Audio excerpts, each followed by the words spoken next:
Izin saya assessment ya dokter.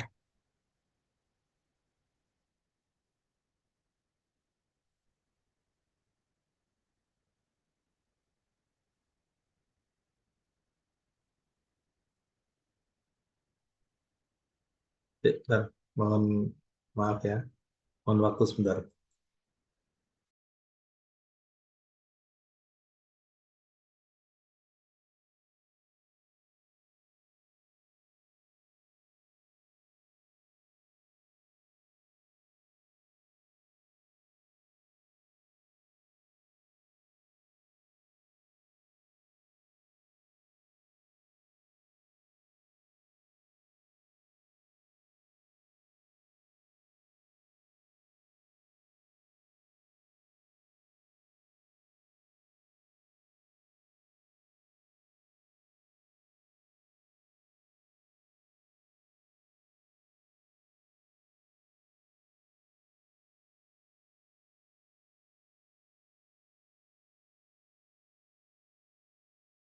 Eh, Mungkin formatnya materi kuliah berbeda dengan berbeda sedikit ya. Jadi saya menekankan beberapa kegawatan THT, baik mulai dari telinga, hidung maupun tenggorok. Nah, termasuk sebetulnya di dalamnya sudah termasuk apa namanya, ada materi kuliah kecuali sumbatan jalan nafas atas ya. Oke, berikutnya. Halo, Apakah sudah muncul ya dokter? ya sudah muncul kalau saya ngomong berikutnya itu. Kalau Izin saya ulang ya dokter. Sepertinya respon, error dokter. kalau kurang respon saya aja turunkan, yang itu, saya aja yang presentasi.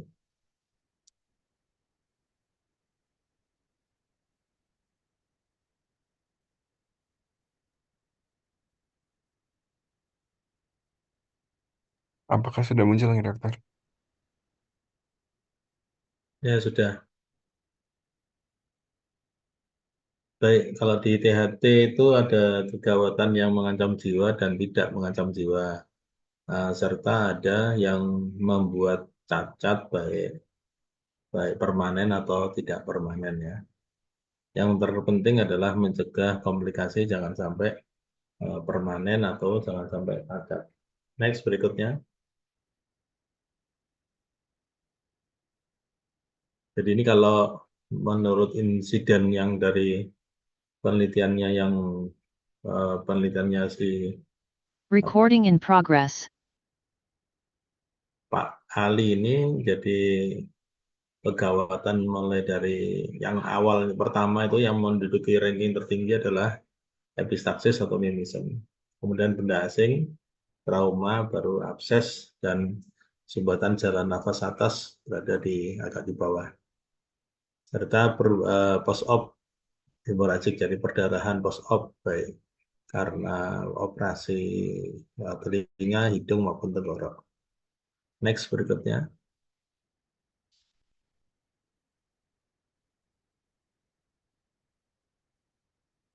Kalau usia yang paling banyak yaitu pada anak-anak, ya, kemudian jadi masih hitungan anak ya, kemudian saat 11 sampai 20. Baik, berikutnya. Nah, ini kalau prosedurnya yang apa namanya yang dilakukan yang tidak apa kadang-kadang tidak memerlukan eh, bius total, yaitu epistaxis itu bisa tidak memerlukan bius total, tapi kalau di anterior, kalau posterior biasanya perlu untuk general anestesi. Kalau benda asing telinga, hidung biasanya tanpa anestesi. Kemudian untuk yang dari benda asing esofagus, tergantung benda asingnya apa, itu juga eh, kalau bukan koin yang nyantol atau barang yang nyantol di jas bilokriko tidak memerlukan apa namanya tidak memerlukan anestesi. Kalau yang dinyantol di jas Filiprico dan seterusnya, maka perlu general anestesi. Oke, next berikutnya. Ya, benda asing corpus salinum atau benda asing telinga. Kemudian yang masuk yang lain adalah pseudoothematum, kemudian otis media akut, stadium supurasi yang mau pecah itu, dan ketulian mendadak. Next berikutnya. Nah, ini adalah othematum. Jadi othematum itu atau pseudoothematum adalah penumpukan cairan antara kulit dan tulang rawan di daun telinga. Ini bisa emergensi kalau terjadi infeksi ya, infeksi sekunder. Nah, ini biasanya dilakukan setelah diaspirasi, dilakukan bebat pakai gips ya, campuran gips biru yang ada gigi itu, atau gips dan gips putih yang biasa untuk ngegips di bedah. Nah, untuk fraktur tulang itu, jadi itu campuran AA, kemudian setelah diaspirasi harus ditekan. Kalau nggak ditekan, maka bisa muncul kembali. Atau cara yang lain adalah di setelah diaspirasi disuntikkan kortikosteroid dengan jumlah yang sama dengan yang diambil. Kalau yang bawah itu ditampon kemudian dijahit ditekan pakai kancing atau benik-beniknya baju itu ditempelkan kemudian dijahit supaya nekan, supaya mereser. Atau tadi yang saya sampaikan di gips ya. Kalau ini yang paling mudah adalah diambil, setelah diambil kemudian dimasukkan, dilihat berapa cc, kemudian dimasukkan jumlah yang sama. Next berikutnya.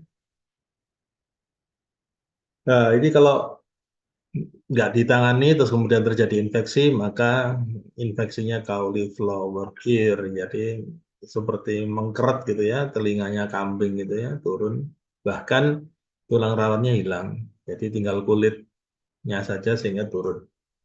Next kemudian. Nah, ini adalah untuk benda asing di telinga. Perlu dicatat bahwa benda asing di telinga itu kalau untuk tenaga medis yang belum terampil, artinya bukan THT, maka lebih aman melakukan dengan spooling atau disemprot.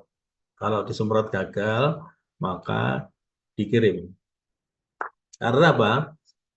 Karena di liang telinga itu ada gendang telinga yang rentan mengalami trauma. Nah, memang bisa benda asing ini diambil pakai apa namanya, diambil pakai aligator atau yang lain, tapi lebih sulit, jadi harus yang ahli. Untuk yang hidup, binatang hidup, dimatikan dulu, baru diambil ya. Dimatikan bisa diberikan karbogliserin, jadi cairan yang pekat, bukan air. Kalau air nanti ketika mau mati itu kan binatangnya bergerak dulu sehingga malah melukai liang telinga dan rasanya sakit. Tapi kalau karbogliserin dia kental, maka mengurangi gerakan dari binatang yang mau mati. Setelah itu baru diekstraksi. Kalau untuk benda yang bulat itu lebih baik dilakukan spooling, bukan diekstraksi seperti gambar, tapi dilakukan spooling. Nah, kalau kapas yang lainnya boleh pakai pinset, tapi hati-hati juga. Oke, next berikutnya. Ya, ini spooling. Jadi dipakai bengkok. Kalau sekarang kita pakai disposable-nya ini bukan disposable siring mestinya ya. Pakai 50 cc ini bukan disposable tapi yang reuse siring. Disemprotkan air hangat, nempel di salah satu dinding MAE, kemudian disemprotkan, kemudian nanti akan mengeluarkan benda asing ya. Kemudian next berikutnya, ya ini ya logikanya dia membentur gendang telinga baru mendorong korpus salinan keluar. Next.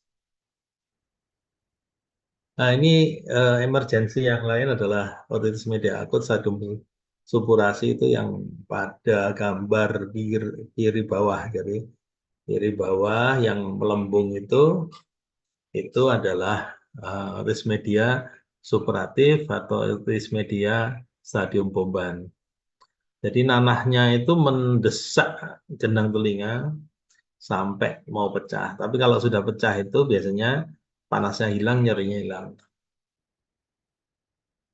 Tapi itu sebetulnya bukan yang diharapkan. Yang diharapkan adalah ini apa bahwa yang bomban itu tidak pecah sendiri, tidak ruptur atau ruptur spontan. Jadi harus miringotomi, di, di insisi atau dilakukan dekongestan.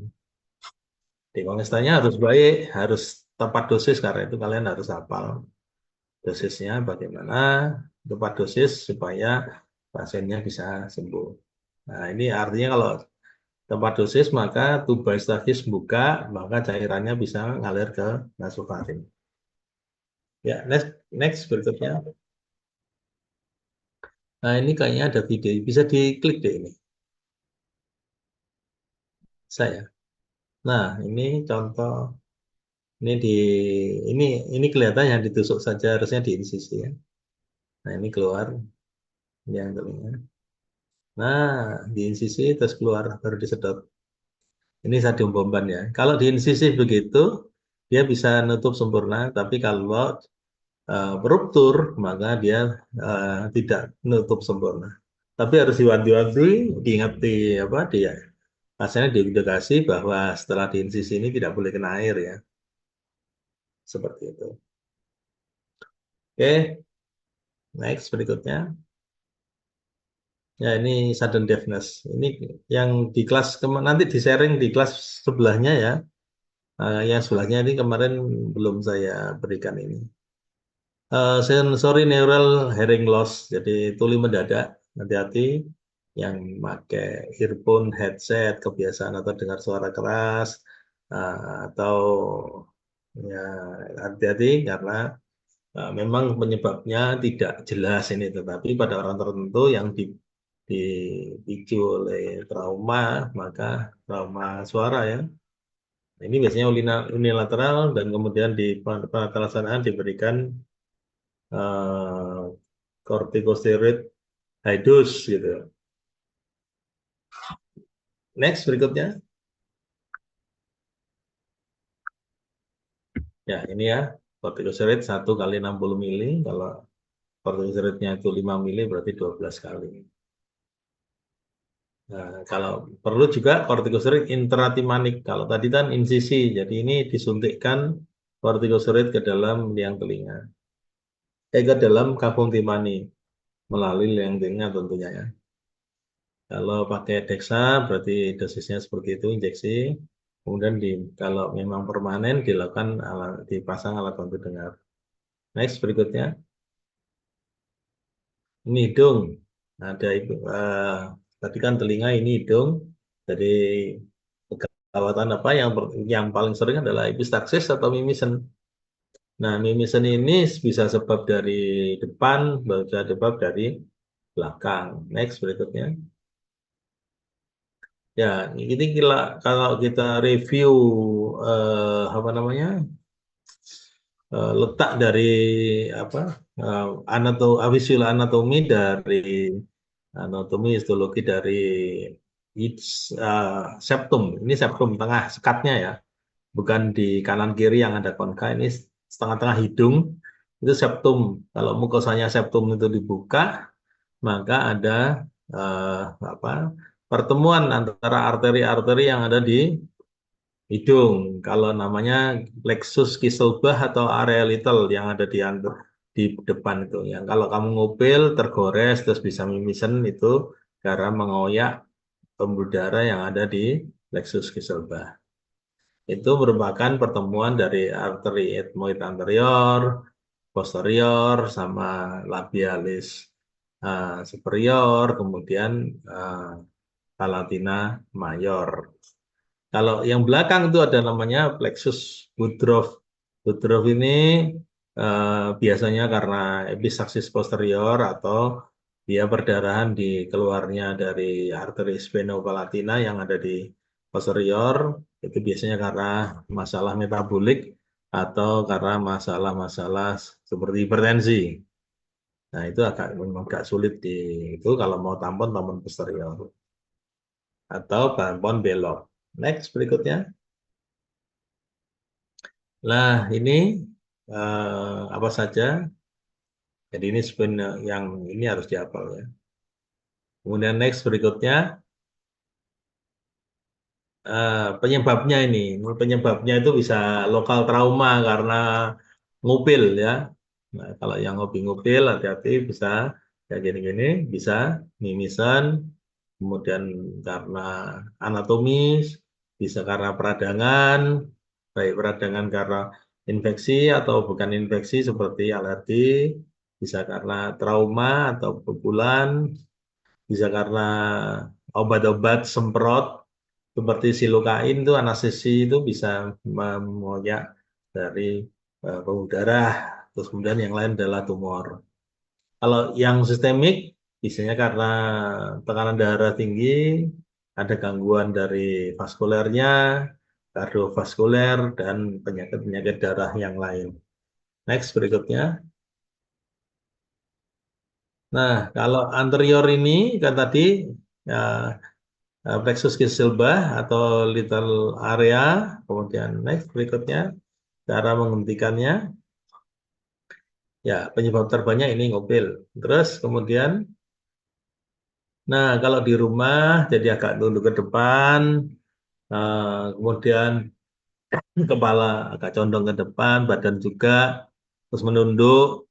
Nah, sebelum menekan cuping hidung itu, misalkan mimisen sebelah kanan, maka yang kiri ditutup, kemudian dibuang. Biasanya ada bekuan-bekuan darah yang menghalangi penyembuhan dari perdarahan, karena itu harus dikeluarkan.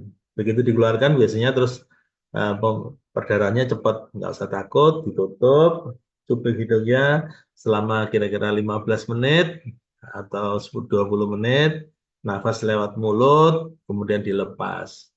Kalau sudah sembuh, nah, nanti baru dirujuk ke vaskes yang lebih tinggi. Gitu ya. Next berikutnya. Nah, ada yang lain sebetulnya penatrasanan kalau di rumah sakit itu tentunya butuh suction atau penyedot darah. Jadi ketika kita melakukan pemeriksaan, kemudian kelihatan epistaxis anterior, maka setelah kita masukkan dulu untuk dekongestan supaya mengecilkan pembuluh darah yang ada di perdarahan itu, kemudian kita lakukan bakar atau caustic. Nah, caustic di sini bisa caustic karena dengan elektrik atau bisa dengan apa namanya cairan kimia. Next berikutnya, asal catatannya asal tidak ada kelainan darah. Jadi ini ya, penyebabnya. Nah, sebetulnya hipertensi itu tidak langsung sebagai penyebab, tapi yang terbanyak adalah alkohol, obat clopidogrel ya, dari obat-obat untuk mengencerkan apa namanya darah, kemudian NSAID terutama yang aspirin. NSAID itu non steroid anti-inflammatory drug. Next berikutnya. Nah, ini mungkin ada video, ini kalau cara nampon, yaitu dari depan dimasukkan, ya, dimasukkan sampai ke belakang, kemudian diangkat, didorong ke atas, nah, didorong ke atas gitu, nah, cara namponnya. Ini saya ajarkan tampon dengan, apa namanya, sarung tangan.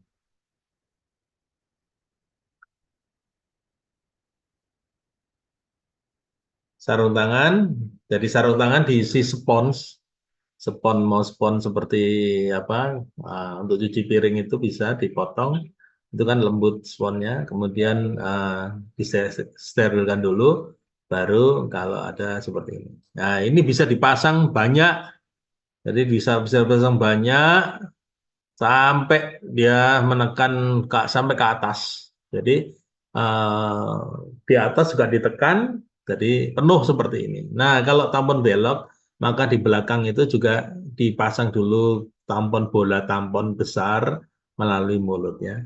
Kalau ini adalah tampon anterior. Next berikutnya. Nah, ini kalau ngelepas ini kan karena ada apa benangnya, tinggal ngelepas pelan-pelan ya. Ini saya pinjem manekinnya punyanya Rumah Sakit RS Saiful Anwar ya. Nah itu eh, dan ini sebetulnya ini materi ini pernah saya sampaikan untuk workshop dokter umum dan dokter PHT di acara pertemuan ilmiah regional. Oke, seperti itu. Next berikutnya. Nah ini cara itu ya, jadi megang spikulum ini kalau jadilah itu dimasukkan begitu. Nah, pertanyaannya apakah ini sakit? Sakit ya. Jadi ini kalau tabun pita sama aja. Nah, tabun pita dimasukkan, kemudian diangkat gitu, dimasukkan lagi pitanya gitu. Jadi diangkat, dimasukkan, diangkat sampai penuh. Seperti itu. Sama, tapi kalau saya lebih enak pakai tampon sarung tangan. Jadi sarung tangan atau handskun atau hand gloves itu kita potong jari-jarinya, kemudian kita isi spons, kemudian diikat dengan dijahit dengan apa jahit seide atau jadi yang nggak bisa larut itu. Nah, untuk marker, selain untuk marker juga untuk narik ketika aft tampon. Next berikutnya. Nah, bagaimana kalau posterior? Nah, posterior itu ada tampon lewat posterior.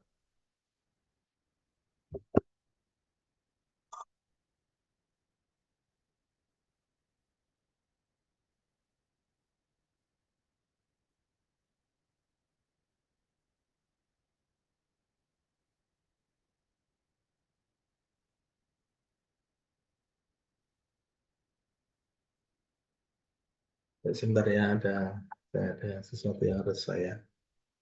Sebentar ya, break sebentar ya, kira-kira 3 menit. Biasanya kalau posterior saya lakukan dengan endoskopi dan general anesthesia ya. Dan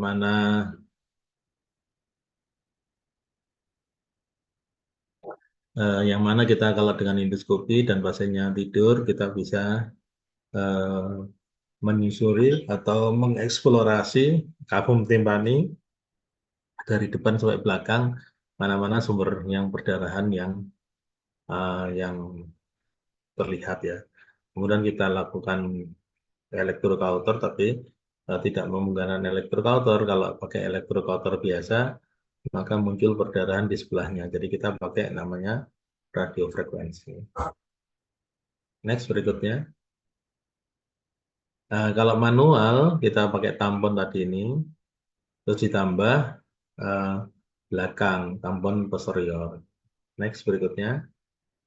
Nah, ini dimasukkan dulu kateter melalui hidung, kemudian diambil dari mulut, kemudian diikat oleh tampon bulat ini, ditarik lewat hidung sama didorong pakai tangan. Nah, harus cepat ini ya mendorongnya supaya pasiennya nggak muntah-muntah dan tidak merasa tercekik. Next berikutnya.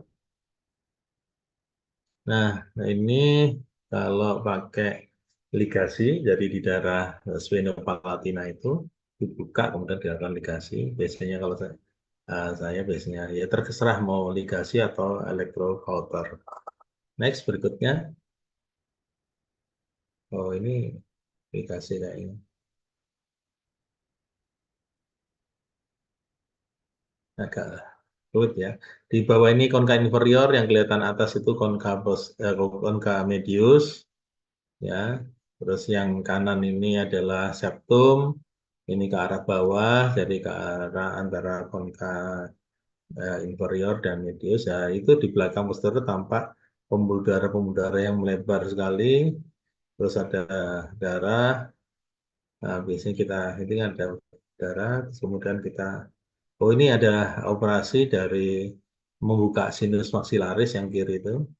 Jadi sinus maksilaris kiri terbuka, gitu ya. Ini kon yang digeser itu konka medius dan di posteriornya konka medius ini ada, kalau disisikan kelihatan ethmoid ya. Nah, ini ini oh lewat depan, lewat menyusuri konka apa dinding medial dari mana? Dari sinus maxillaris ke posterior. Artinya ke posterior langsung ya bisa ya. Terus nanti dilakukan ligasi. Nanti dilihat sendiri cukup nih. Next berikutnya.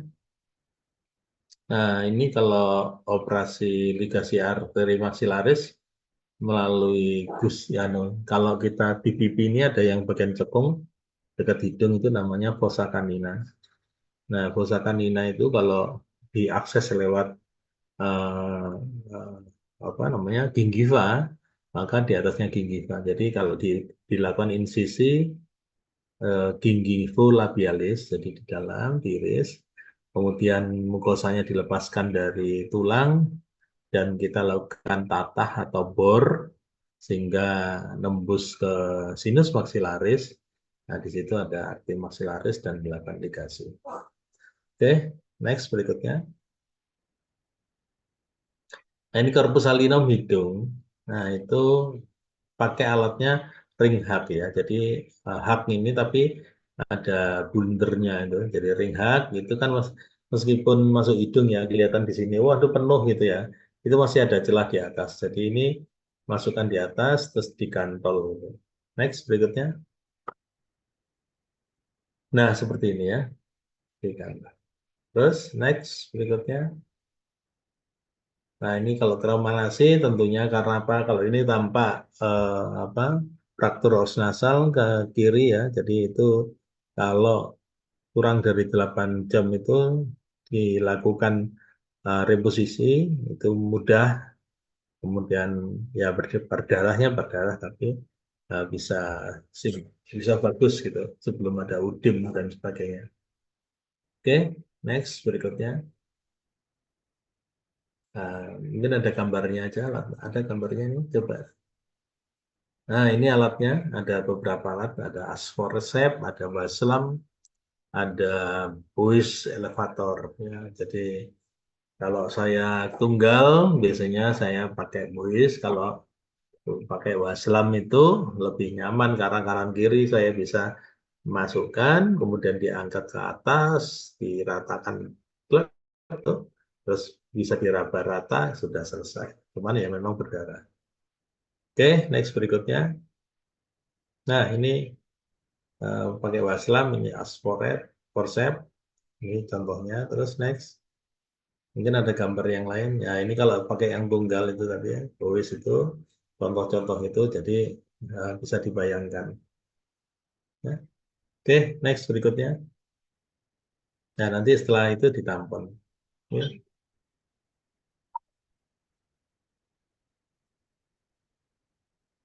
ya tenggorok terakhir tenggorok ya di sini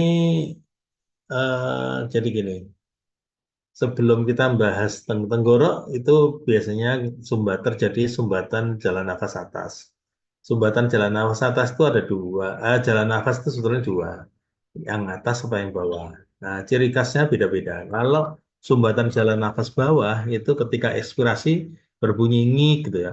Ngik, ekspirasi. Tapi kalau yang atas menghirup ini bunyi ngik. Ngik gitu. Namanya stridor inspirator. Itu salah satu ciri bahwa sumbatan jalan nafas atas. Karena itu kalau sumbatan jalan nafas atas, apapun penyebabnya bisa dibebaskan. Kalau nggak bisa dibebaskan, dilakukan krikotiroidektomi atau tracheotomi. Kalau krikotiroidektomi, kalau kita tengadah gitu, ini ada baik perempuan atau laki ada yang kalau namanya jakun ya, kalau di laki-laki namanya kan disebut kalau bahasa Inggris Adam's apple gitu ya. Tapi di perempuan sebetulnya ada. Nah, kalau kita raba sampai ke bawah, itu sebelum ring tulang yang terasa besar itu namanya jadi regio, ada apa, krikotiroidotomi. Krikotiroid antaranya yaitu dilakukan ditusuk dengan jarum yang besar, atau alat yang lain yang besar, krikotirotomi. Jadi itu kalau krikotirotomi sebetulnya aman, kemudian tidak banyak komplikasi gitu. Kalau yang lebih ahli lagi dilakukan tracheotomi. Itu letaknya lebih bawah lagi. Nah, apapun penyebabnya. Nah, kalau misalkan ada corpusculinium masih di atasnya trakea, jadi itu dilakukan Heimlich maneuver gitu ya. Nah, ini kita bahas yang infeksi dan yang sering terjadi. Ya, peritonsillar abscess. Silakan, next. Oh, sebelum sebelum bahas itu ya, tadi kan ada gradasinya sumbatan jalan nafas itu. Ada grade 1, 2, 3. Jadi Jackson 1, 2, 3, dan 4. Next, berikutnya. Nah, ini kalau peritonsil abses, jadi abses pada area peritonsil. Jadi area di belakangnya tonsil itu harus dikeluarkan absesnya.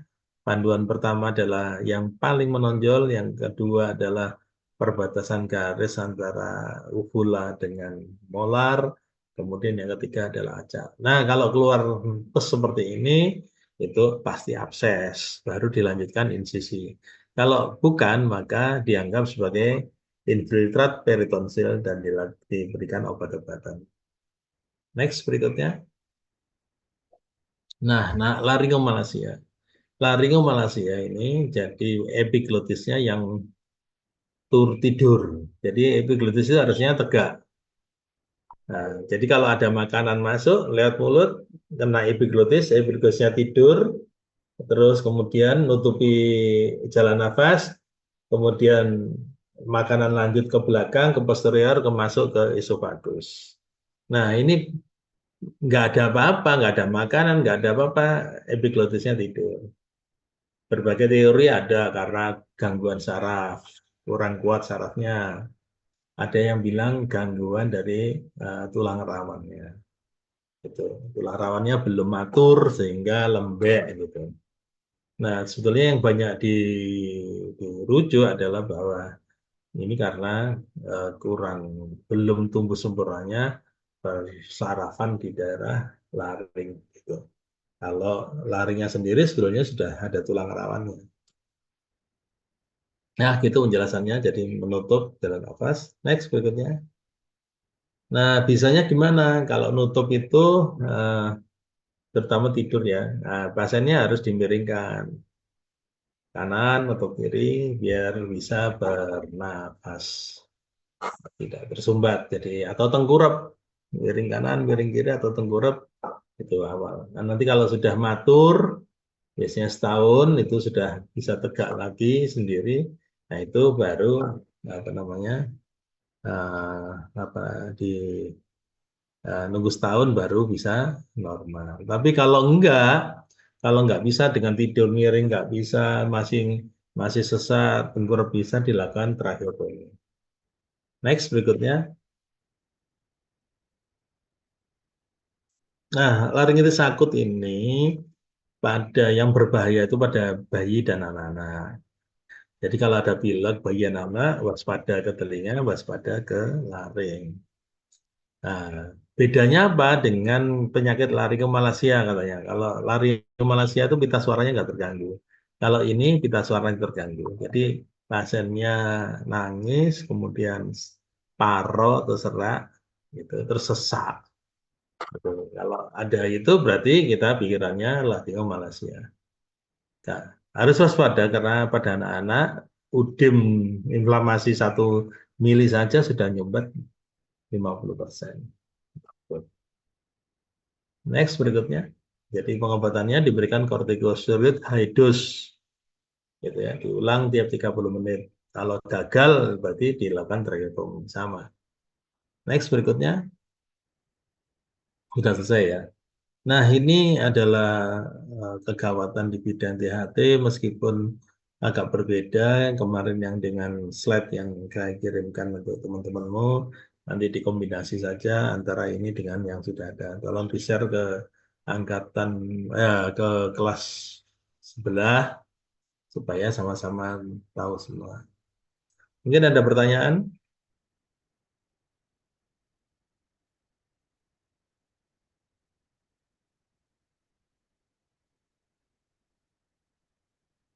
Kalau tidak ada pertanyaan, saya akhiri ya. Nanti eh, koordinatornya mengabsen sendiri.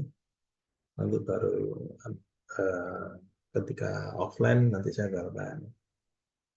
Kalau nggak ada pertanyaan, terima kasih perhatiannya. Mohon maaf di hari libur terpaksa saya memberikan kuliah karena kemarin mendadak harus rapat dengan WR1. Gitu. Terima kasih perhatiannya. Assalamualaikum warahmatullahi wabarakatuh. Waalaikumsalam.